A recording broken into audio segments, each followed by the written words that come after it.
Welcome back to the channel, guys. This is VIN 2876. I've had a lot of requests for this car, so here it is. This is a 2019 anniversary edition, paint code 1K7, which is matte nebula gray pearl, with the LA80 interior, which is the blue and white with the blue carbon fiber, blue steering wheel, etc. It's been for sale on Facebook Marketplace in Pennsylvania as of December 2024, and now Florida here in August of 2025. A couple things to note with this car.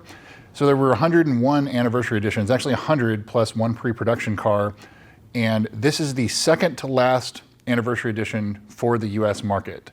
You know, kind of special, kind of sad to see that it's a rebuilt title, but I'll get to that in a second. Why is it a rebuilt title? Well, it was in a fire, and I've actually inquired from the original guy that had it back when they bought it back from the auction. It was in a paint booth and something went wrong and it caught fire. Don't know what, don't know how or why, but obviously it looks like something melted on the outside. The door handles weren't on it at the time of the incident, but there is obviously fire retardant on everything, on the inside, on the outside, in the engine bay. I don't know the extent of what the damage was. And so that's going to be important if you're looking at buying this car. I would do a very thorough inspection. And when I say thorough, I mean like take door panels off to make sure that there's nothing damaged behind there. Make sure nothing was kind of just slapped back together. But I would inspect the engine wiring harness closely, make sure all the electronics work, etc., before we even get into the rest of the pictures. But the thing that I've noticed just right away looking at the interior is that this car should have blue seats, blue and white seats. They don't look very blue, and they definitely don't look very white. And you can see in the pictures here, a lot of staining, and I would assume there's probably a pretty strong smoke smell from the fire or the fire retardant. So it means, you know, there's gonna be a lot of chemical type of smells. If you've never smelled fire retardant, consider yourself lucky, but it doesn't smell very good, is the point. So anyway, that's the info on the production. There's not much else to tell you other than there's 100 of them, and this was the second to last one. Carfax, Epic VIN, and AutoCheck. Carfax shows it as a 3-owner, 2-accident car, September of 2023 when the original accident happened, declared a total loss in April of 2024, and then there's a second accident on October 7th of 2024. It just says minor damage. It doesn't say what it is. So basically this car has 2 accidents according to Carfax. Epic VIN shows it as a 2-owner, 2-accident car, but it looks like April 24 was when it reported the first one, even though the first one was September. And then again in November of 24, when I'm guessing it's the second one that says minor damage. AutoCheck shows it as a 4-owner, no accident car. So all 3 of these are all over the place with a branded title. You know, normally I would say it's X owner, X accident car, but it looks like it's 3 or 4 owners and at least 2 accident car. Of course, the first one being the major one with the fire. Previous sales, so this car first went on sale October of 18 in North Carolina for $93,000. Still for sale in July of 2019 for the same price, almost 9 months later. So it sat around for sale for 9 months. And the next sale, it was certified pre-owned, April 2023 for $69,000, 49,000 miles in North Carolina. So then it shows up on Copart in April of 2024 in Philadelphia, Pennsylvania. And you can see from the pictures here, and I've talked about it earlier here, you can see from the pictures, it's a pretty significant burn, but I don't know the extent of the damage. And so that's going to be up to you, if you're looking at buying this car, to very thoroughly inspect, especially wiring, but the doors, make sure the sunroof works, make sure it doesn't leak, make sure the seats work. You have to test everything when it comes to something like this. You have to be very thorough, especially when you're spending this much money. This is not insignificant money. So after Copart, it shows up on Facebook Marketplace in November, December of 2024 with 58,000 miles for $42,000, again in Philadelphia, Pennsylvania. It's missing the F emblems on the fenders, and I've actually chatted with the owner back then, and here's a screenshot of I asked him kind of what the least he would take. You know, it looks like he would take like $37,000 at the time, And I asked him what happened. And so this is where he explained something went wrong in the paint booth, went to auction, they bought it back from auction, and then I'm assuming they repaired it, but they gave the customer a different vehicle. I don't know how all that works, but point being is there's some of the story right there. But yeah, when he says something went wrong in the paint booth, yeah, I'd say so.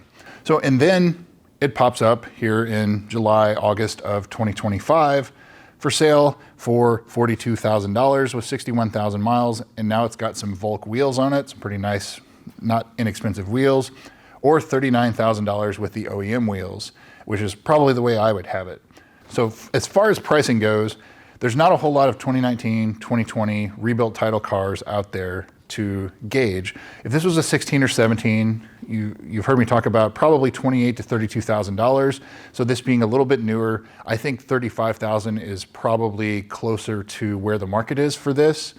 The anniversary edition cars generally fetch a little bit higher premium because they are anniversary editions. There's a lot of special parts that they have that none of the other cars have, and there's only 100 of them.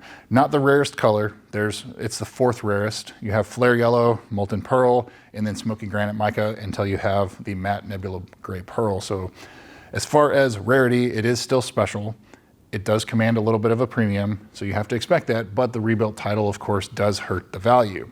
I think at $35,000, that would be a pretty fair price for this car, as long as everything is very well inspected and tested to make sure everything's solid.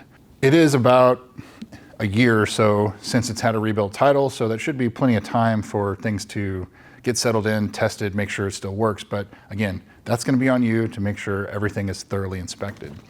Service history on this car, it does look pretty well dealer serviced. And of course, that's pretty typical of what you'd see, a car that's under warranty, certified pre-owned with a warranty, something like that. So that's no different here. Pretty much just oil changes kind of early on. I don't see any services for replacing any of the shocks, which is a very common issue on the 17 through 20s with the leaking oil seal. So if I was looking at this car, I would also take the wheels off, look at the shocks, make sure there's nothing leaking. If so, you're going to be on the hook for about $200, $250 per corner plus labor and an alignment to replace that. So the first service of note would be November of 22, and they noted that the front tires are down to the cords on the inside. So that would make me think you need to look at the lower control arm bushings on the front as well.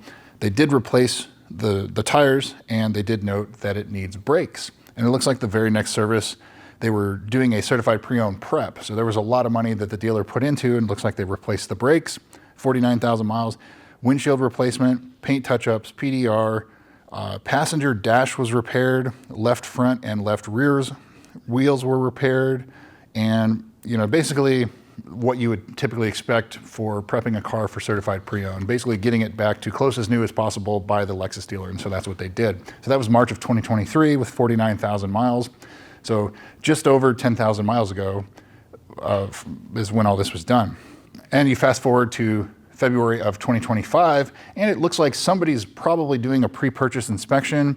It looks like they called it a safety check, just probably looking the vehicle over at the Lexus dealer, but to me, it sort of looks like somebody is getting a pre-purchase inspection done for this car. That's my opinion of what I think is being done here, but there's been nothing since then. If you look at it that way, this car basically hasn't been to a Lexus dealer for service since the certified pre-owned prep in March, April of 2023. Finally, would I purchase this? I think for the seller's asking price of $42,000 with the wheels, $39,000 with the factory wheels, I think that's a little bit high for the market. As I said before, I think $35,000 is closer to where this car probably needs to be. But I think with things like flood cars, fire cars, I don't touch them with a 10-foot pole. I don't care how well they have been gone through, have they been repaired. It's just, it has the potential to have future headaches down the line. So if it's something you're going to keep for a long time, again, I can't stress enough, you have to do a very, very thorough inspection of this car to make sure everything was properly repaired. And if it was, then it still can be a good buy, it still can be a good car. But the other concerns I have are the seats, the smell that you may have inside. The seats are supposed to be blue, black, and white, and they just look black with a little bit of blue.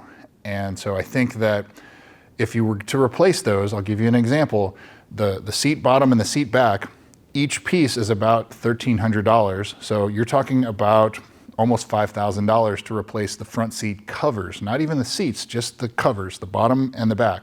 They're very expensive for these cars. I know that because I've done it in this car, converting to the orange interior. But it's not hard to do, it's not hard to swap them. But if that's something that bothers you, then that's $5,000 sitting there that you're gonna have to spend. And that's at a discounted rate too. That's not even the MSRP for those parts. Lower control arm bushings, shocks, talked about that. And you know, the car's still too new to have the valley plate issue, but it wouldn't hurt to inspect it when you're doing a mechanical inspection. I don't see anything about any of the updates that a lot of the other cars have with the HVAC servos not acting right. So do the usual, run it through, max hot on one side, max cold on the other side, dash, face, floor, go through the whole cycle, make sure everything does what they're supposed to do. Otherwise, you may be on the hook for removing the dash to replace some of those. That's not specific to this car. That is something you need to do on all of these cars. I've talked about it in the other videos. Front control arms, HVAC, carbon fiber, valley plate, you know, there's things like that. The blue carbon fiber trim in these cars doesn't seem like they're as prone to failure, but they still do fail. I have seen a couple of them in service history where they have been replaced, they delaminate, but I don't see it as common as the regular carbon fiber on these cars. But as I said, I think if you can get it cheap enough, it could potentially be a good car, but for me, I would probably walk away from it and look at some other cars in that price range. For $42,000, you can get a middle mileage 2016 or 2017 for that kind of price, or higher mile 2017 for that price. And I think that if I was in the market, yes, the anniversary editions are special, and if you were going to buy one that's a clean title, you're gonna spend upper 50s, lower 60s for it. So you're talking about a $20,000+ discount to buy this car versus a clean title one. If that's worth the savings to you and you can inspect it thoroughly, by all means go for it. I think there's better options out there at that price point, but again, if you can get it cheap enough, go for it, just inspect it. So that's what I've got for you guys, VIN 2876. Thanks again for watching. If you purchase this car, let me know in the comments, and we'll see you soon.